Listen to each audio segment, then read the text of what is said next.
আজকে আমরা চলে এসেছি ক্লাস 10 এর একটা ইম্পর্টেন্ট কোশ্চেন নিয়ে r ইকুয়ালস টু 2f প্রমাণ নিয়ে। কি প্রমাণ করব আমরা? r ইকুয়ালস টু 2, এটা আমাদেরকে প্রমাণ করতে হবে।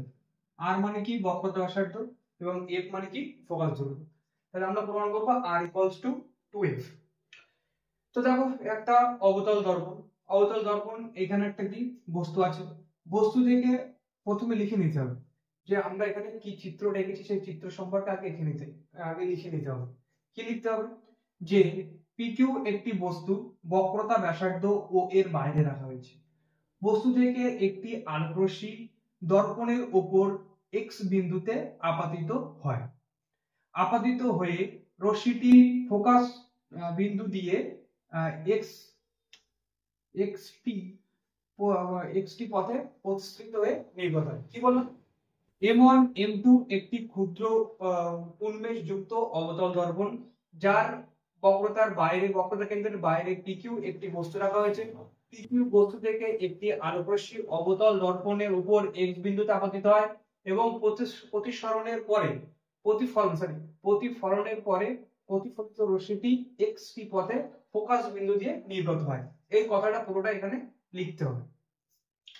তো লেখার পরে এটা পুরোটা লিখতে হবে।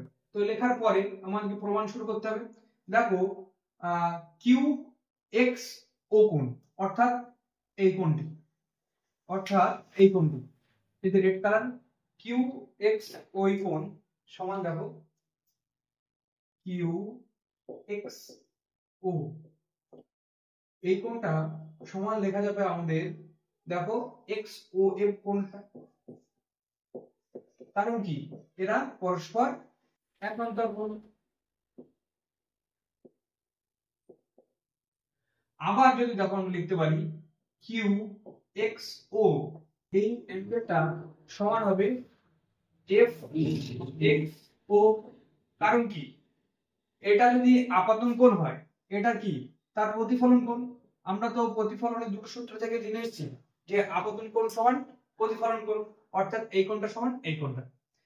এবার যদি আমরা 1 ও 2 নাম্বার সূত্র থেকে পাই, এটা ধরো আমরা 2 নাম্বার দিলাম, এটা 1 নাম্বার, তাহলে 1 ও 2 থেকে পাই, 1 ও 2 থেকে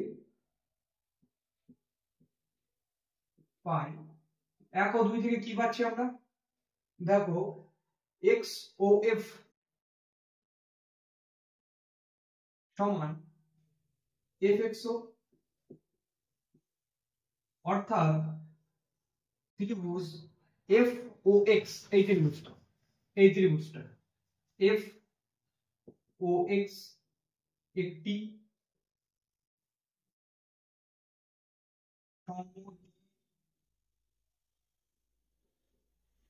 বাহু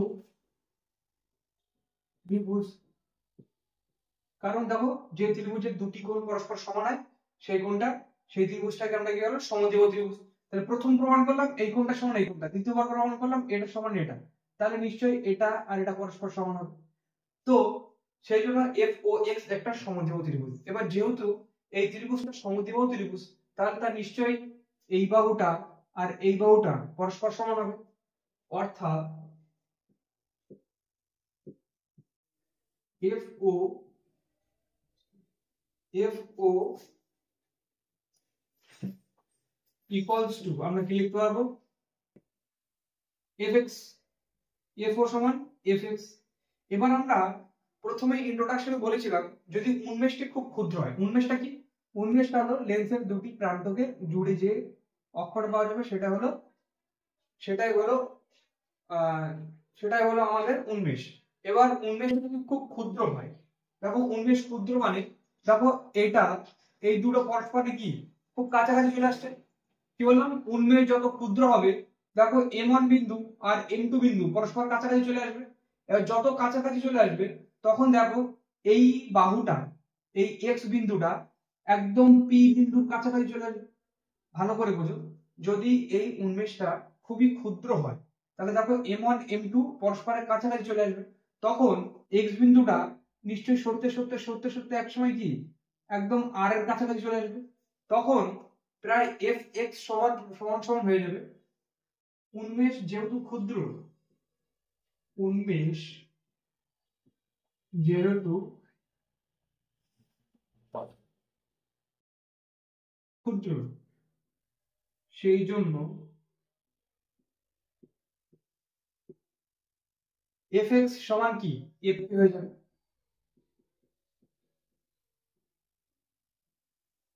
এটাকে ধরো আমরা নাম দিলাম 3 নাম্বার সমীকরণ, এটাকে ধরো আমরা নাম দিলাম 4 নাম্বার সমীকরণ। তাহলে 3 নাম্বার ও 4 নাম্বার সমীকরণ থেকে আমরা কি পাবো, দেখো 3 নাম্বার ও 4 নাম্বার সমীকরণ থেকে আমরা পেয়ে যাব FO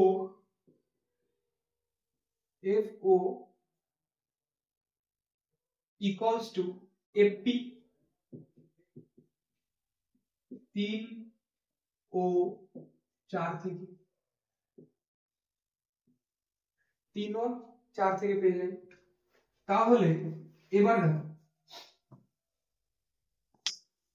এবার দেখো OP এই রেখাটা এই দুটো ভাগে বিভক্ত, তাহলে আমরা কি লিখতে পারবো, OP সমান OF প্লাস FP।